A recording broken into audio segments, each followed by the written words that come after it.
mau minta tolong Pak Johan sedikit menjelaskan tentang pembuatan mie porang itu kan tadi berapa persen glukomana. Terus bahan lainnya apa ada tambahan bahan lain sampai 100%. Tolong Pak Johan, karena ini sering terjadi salah pengertian dari para pengusaha rumah tangga itu. Silakan Pak Johan. Bisa saya jawab sekarang atau langsung aja Pak Johan? Oh, nah jadi gini Pak, jadi tepung glukomanan itu sebenarnya kan bisa mengembang sampai 200 kali lipat, dia bisa menyerap air sampai 200 kali lipat.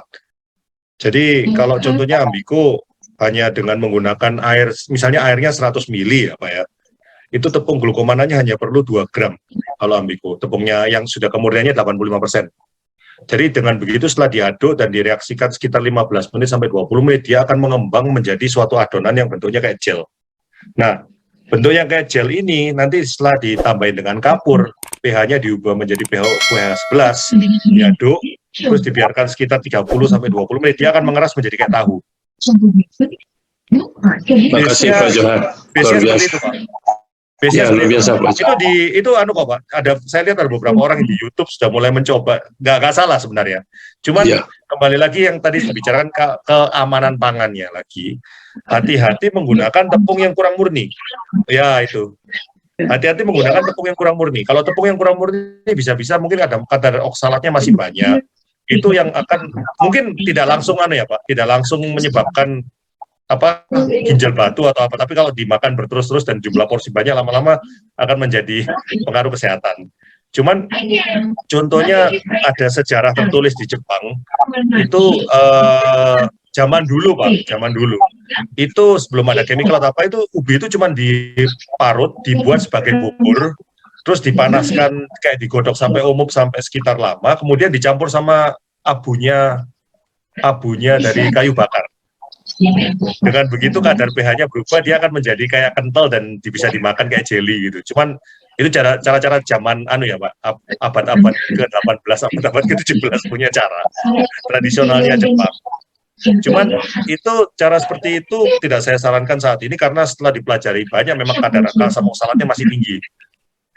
Nah, kalau ibu-ibu rumah tangga sebaiknya menurut saya kerjasama dengan perusahaan-perusahaan yang sekarang banyak perusahaan di Indonesia sudah membeli turbomil Pak, mesin turbomil, mesin mil yang cukup tinggi, itu bisa menghasilkan tepung dengan kadar kemurnian 70%. Saya yakin itu pabrik yang memiliki turbo di Indonesia sekarang ada 20-30 pabrik Pak.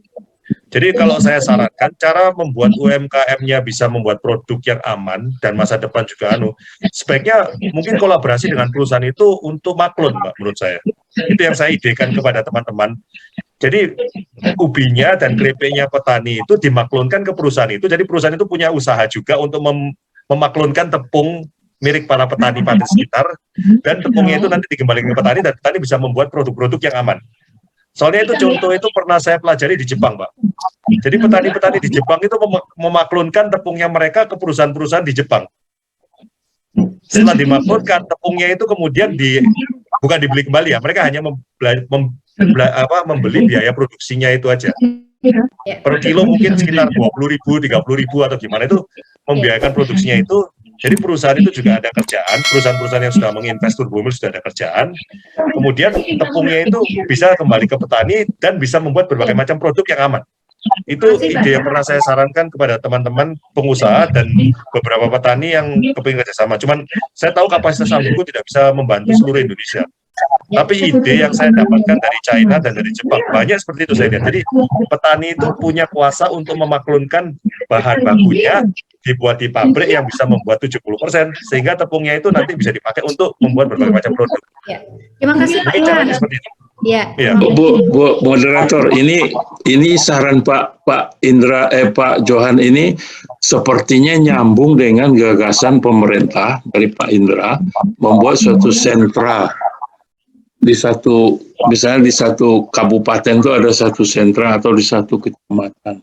Jadi tidak semua petani atau usaha kecil harus punya unit produksi glukomanan. Betul. Ini tadi yang Pak Indra tampilkan tadi itu luar biasa ini.